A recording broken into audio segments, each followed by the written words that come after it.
All right, so today I wanted to talk about an article out of Global News titled Canada Drops Out of the Top 10 in Latest World Happiness Report. Um, the world is a sadder place this year because of the pandemic, but some countries, including Canada, are feeling the blues more than others, according to the 2021 World Happiness Report from the UN. Finland remained the happiest country in the world. Zimbabwe was at the bottom. Canada fell to the top 10 in the annual World Happiness Index, which is compiled by a panel run by the UN Sustainable Development Solutions Network each year. The results are based on 2020 data examining income, freedom, trust in government, life expectancy, social support, and generosity. Canada ranked 15th on this year's list, down 5 spots from 2017 through 2019. According to the report, Canada also officially fell behind the US after ranking ahead of its neighbor for several years in a row. The US was 1 spot ahead at 14. The results continues a years-long slide for Canada, which ranked 10th last year, 9th in 2019, and 7th 2018. And again, the first thing I would point out too is that do people notice a pattern there? Right? Um, we have the Liberals in power since 2015, and I mean since 2018. I don't know what we were in 2017. Oh, well, they said that we were down even from 2017, so I don't know what we were in 2015 and 2016. But ever since 2017, we've trended down literally every year, right? Um, Top 10 countries: Finland, Iceland, Denmark, Switzerland, Netherlands, Sweden, Germany, Norway, New Zealand, Austria. Now, the one thing that again I don't think people um, you really can't help but notice when you read this list is what's something you notice when you read this list. Well, for me, and for I think anyone paying attention, is that these are all predominantly white countries, right?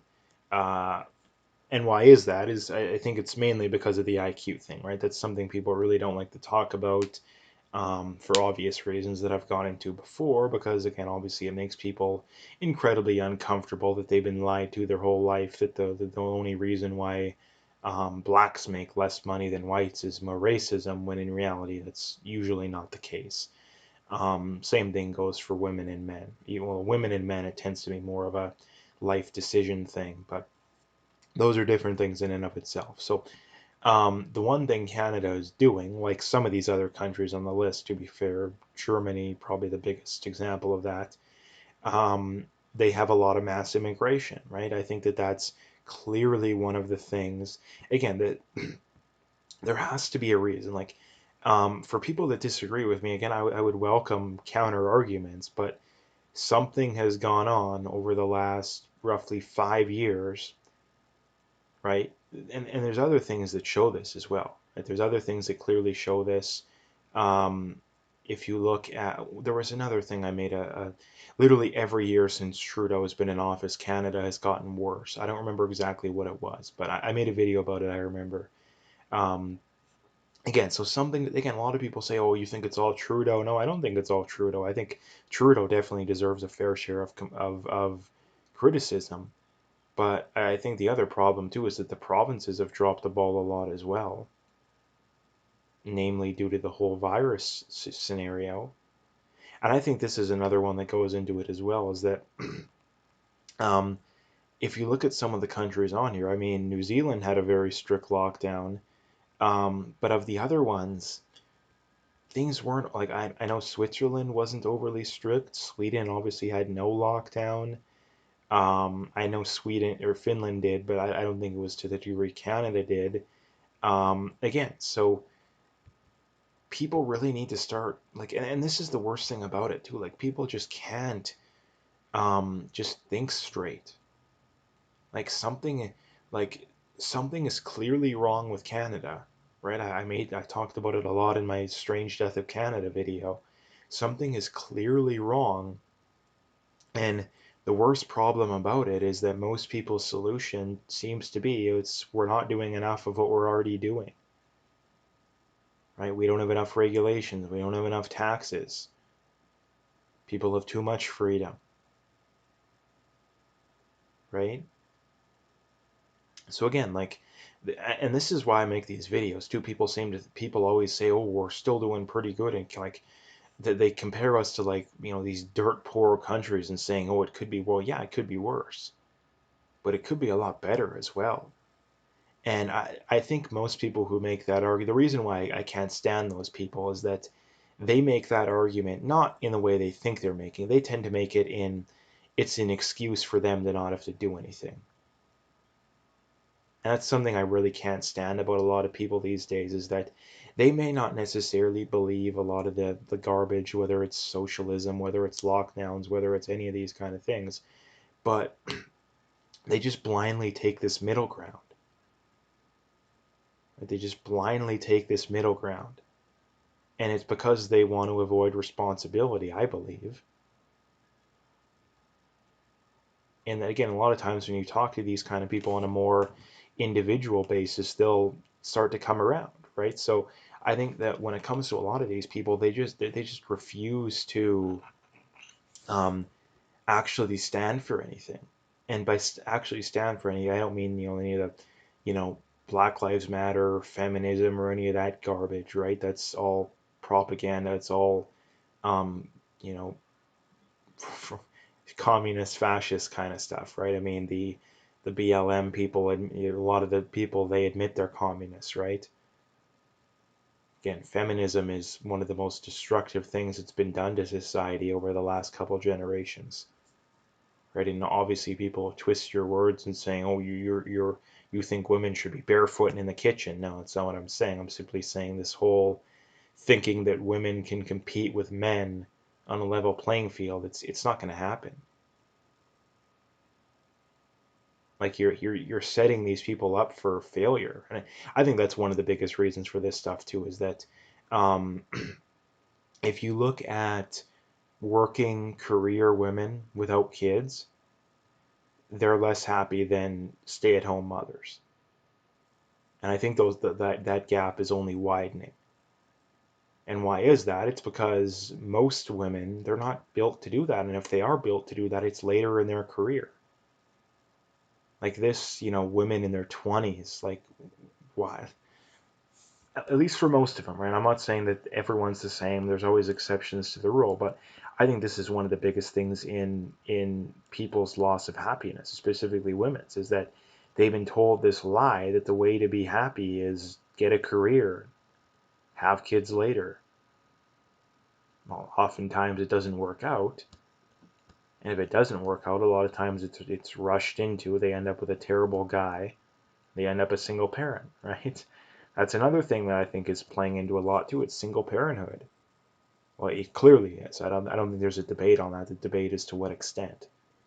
But that's something that the left specifically, and the right is too sackless to bring it up as well, because they'll be called sexist and racist and every is and ism under the sun, right?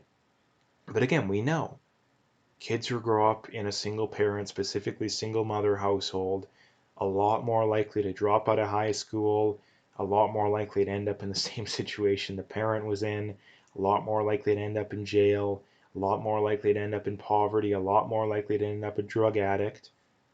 So why do more people not want to try and reduce single parenthood? Well, like I said, it's very simple that single mothers overwhelmingly vote for the left. So the left is never going to criticize them, and the right is too ball like they got no balls, right? They got, like, most of them, at least some of them do, but most of them, like Aaron O'Toole, Andrew Scheer, a lot of these Rhino Republicans, they got no balls whatsoever, right? They're more worried. Like, Aaron O'Toole's more worried about what the CBC thinks of him than what his base thinks of him. I mean, obviously showing up in the polls, right? But do they care at the end of the day? Well, not really. So that is the big problem, I think, is that people nowadays are so heavily propagandized. Um, and a lot of people just don't care, too. Like, I think that's the other thing, too, is that people see this stuff as being so polarizing, And their solution to it is just, oh, I'm not going to get involved. And then that leaves us with the people that are willing to use the most violence, or they're willing to use the most amount of underhanded tactics, are the ones who win. Right? And that's why you see the new president of the United States. That's why Justin Trudeau's in power, I believe. That's why, I mean, that's why the left is gaining ground in pretty much every aspect of society, right? Because they're willing to lie, cheat, and steal to get what they want. It's not to say the right never does it, it's just on average they're not.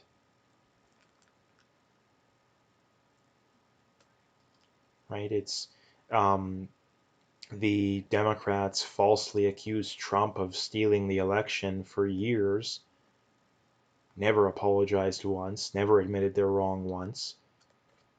And when there was clearly some shenanigans going on this time around,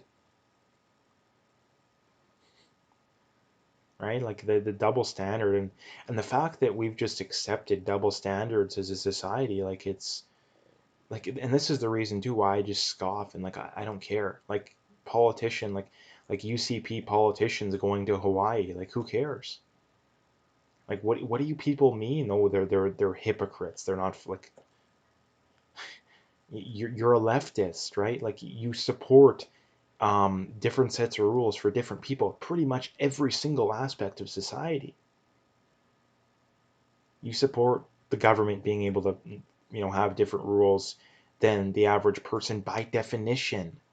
And when I try and tell you that's not okay, you'll laugh at me, right? I've talked to these kind of people all the time, right? I'll point out, oh yeah, it's not really a good idea, to have a society to where there's such contradictory ways of going about things. So, oh no, you're crazy, you're crazy.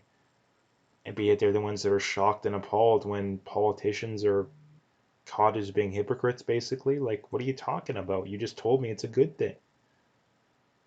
Well, the reality is that when it benefits them, then they're all for it. But when it doesn't benefit them, then all of a sudden it's so morally reprehensible, right? Kids in cages. It was the worst thing in the world when Trump did it. Now we know the problem is worse under Biden than it ever was under Trump, and we know it was the Obama administration that started it. Is there any reports on it from the mainstream media? Anyone calling Biden a racist because of it? No.